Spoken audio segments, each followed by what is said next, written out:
दोस्तों, कुंभकर्ण अत्यंत कुपित हो रण क्षेत्र में वानरों को भगाता हुआ भगवान श्री राम की ओर दौड़ा। तब भगवान श्री राम के लिए युद्ध करने के निमित्त गदा हाथ में लिए विभीषण उनके आगे आकर खड़े हो गए। विभीषण को सामने देखकर कुंभकर्ण ने इस प्रकार कहा, अगर सनातन सभ्यता की बेसिक शिक्षा ग्रहण करनी हो तो शुरुआत कहाँ से करें? क्या पहले वेद पढ़े जाए या उपनिषद या संहिताओं का चयन किया जाए या पुराणों की कथाओं से ही आरंभ करें? यही समझना दिक्कत भरा है कि शुरुआत कहाँ से करें। नमस्कार दोस्तों, मैं सीमांत मिश्रा। मेरे साथ जुड़े इस वेबसाइट के जरिए एवं मेरे इस कोर्स का चयन करें और सनातन सभ्यता की सरल शिक्षा की शुरुआत करें। लिंक्स नीचे आपको डिस्क्रिप्शन में मिल जाएंगे। वत्स, तुम भाई का स्नेह छोड़कर श्री रघुनाथ जी का प्रिय करो और रणभूमि में शीघ्र मेरे ऊपर गदा चलाओ। इस समय तुम शास्त्र धर्म में दृढ़ता पूर्वक स्थिर रहो। तुम जो श्री राम की शरण में आ गए हो, इससे तुमने हम लोगों का काम बना दिया है। राक्षसों में एक तुम ही ऐसे हो जिसने इस जगत में सत्य और धर्म की रक्षा की है। जो धर्म में अनुरक्त होते हैं उन्हें कभी कोई दुख नहीं भोगना पड़ता है। अब एकमात्र तुम ही इस कुल की संतान परंपरा को सुरक्षित रखने के लिए जीवित रहोगे। श्री रघुनाथ जी की कृपा से तुम्हें राक्षसों का राज्य प्राप्त होगा। दुर्जय वीर, मेरी प्रकृति से तो तुम परिचित ही हो, अतः शीघ्र मेरा रास्ता छोड़कर दूर हट जाओ।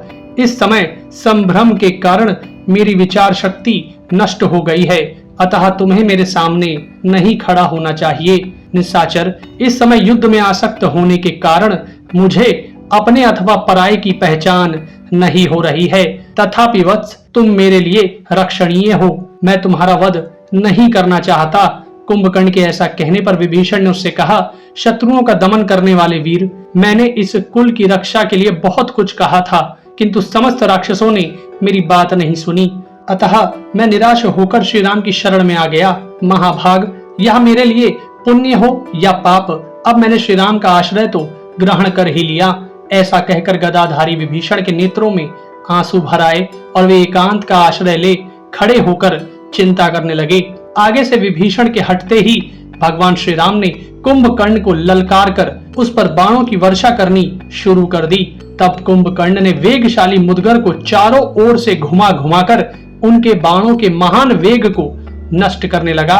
तदनंतर वह राक्षस उस उग्र वेगशाली मुदगर को घुमा घुमाकर वानरों की वाहिनी को खदेड़ने लगा। यह देख भगवान श्री राम ने वायव्य नामक अस्त्र का संधान करके उसे कुंभकर्ण पर चलाया और उसके द्वारा उस निशाचर की मुदगर सहित दाहिनी बाह काट डाली। बाह कट जाने पर कुंभकर्ण भयानक आवाज में चित्कार करने लगा। भगवान श्री राम के बाण से कटी हुई वह बाह, जो पर्वत शिखर के समान जान पड़ती थी, मुदगर के साथ ही वानरों की सेना पर गिरी। उसके नीचे दबकर कितने ही वानर सैनिक अपने प्राणों से हाथ धो बैठे। एक बाह कट जाने पर कुंभकर्ण शिखरहीन पर्वत के समान प्रतीत होने लगा। उसने एक ही हाथ से एक ताड़ का वृक्ष उखाड़ लिया और उसे लेकर भगवान श्री राम पर धावा किया। तब भगवान श्री राम ने एक बाण को ऐन्द्रियास्त्र से अभिमंत्रित किया और उसके द्वारा कुंभकर्ण की दूसरी बाह को भी वृक्ष सहित काट गिराया। कुंभकर्ण की वह कटी हुई बाह पर्वत शिखर के समान पृथ्वी पर गिरी और छटपटाने लगी।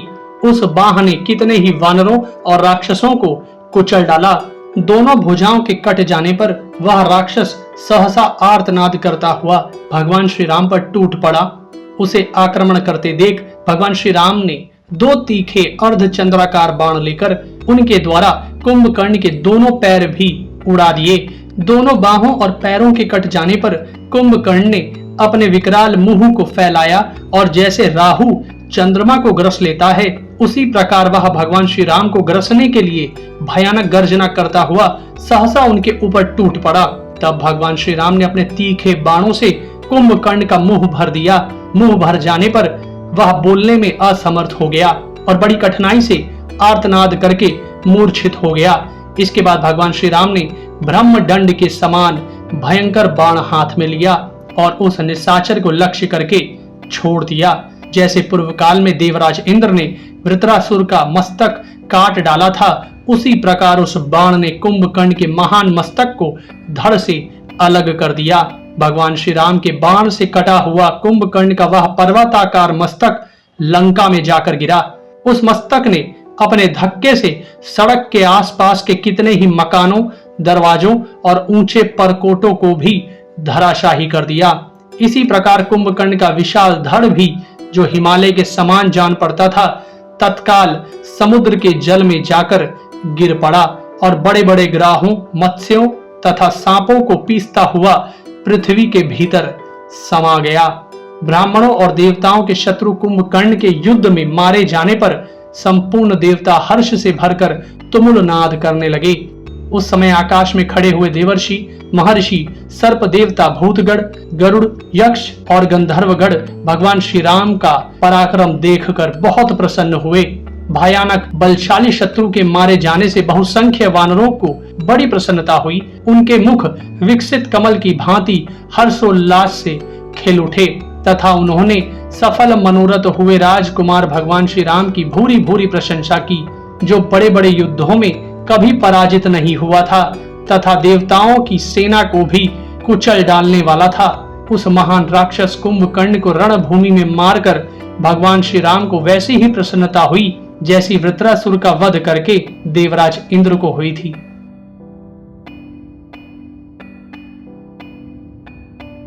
दोस्तों, अगर हमारे वीडियोस आपको पसंद आते हैं तो कृपया कर उन्हें शेयर जरूर करें